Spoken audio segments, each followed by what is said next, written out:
ஜல்லிக்கட்டு விவகாரத்தை பொறுத்தவரைக்கும் அவசர சட்டம் கொண்டு வருவதில் தமிழக அரசு மிகுந்த கவனத்தோடு செயல்பட வேண்டும் என்று வீர விளையாட்டுக் கழகத்தினுடைய தலைவர் ராஜேஷ் தெரிவித்திருக்கிறார்.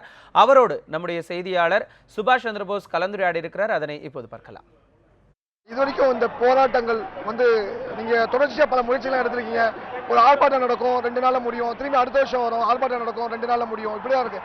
ஆனா மிகப்பெரிய அளவில் போயிட்டு இருக்கு. அப்ப எப்படி பாருங்க?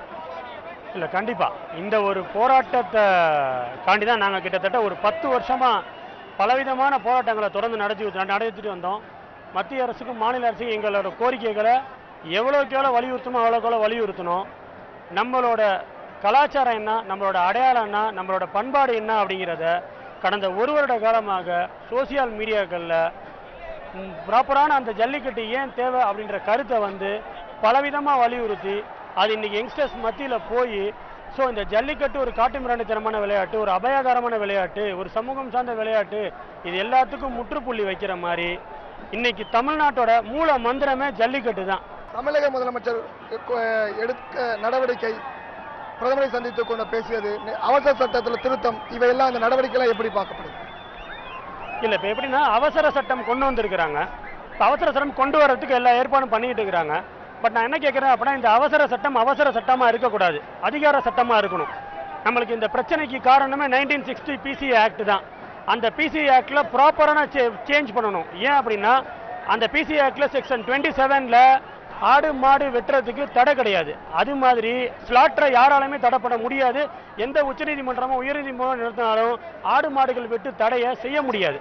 அந்த மாதிரி இந்த நம்மளோட கலாச்சாரத்தையும் பண்பாட்டையும் ஒரு முக்கியமான இடத்துல பதிவு பண்ணணும். அந்த 1960 ஆக்டோட சேஞ்ச் அந்த இடத்துல தான் இருக்கு.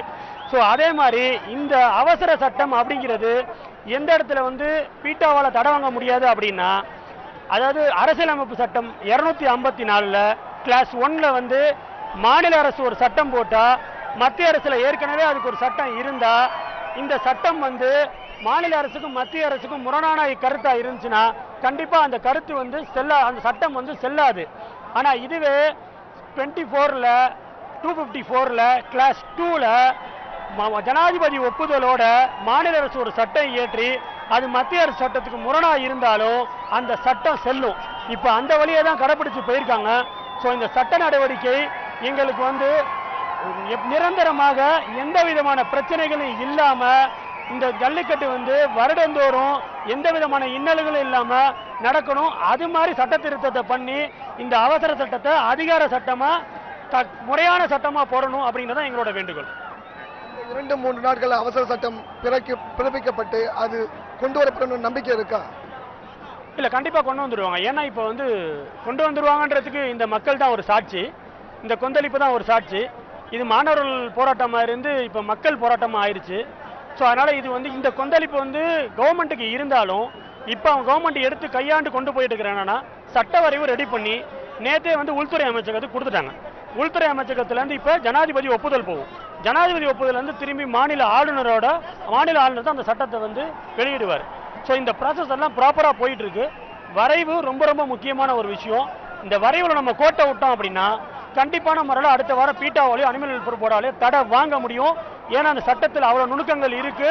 நம்மளுக்கு இன்னைக்கு அவசர சட்டம்ன்றது நம்மளுக்கு போட்ட சேஃப்டி லாக்ல ஒரே ஒரு லாக் தான். இன்னும் 2 லாக் நம்ம போட்டே ஆகணும்.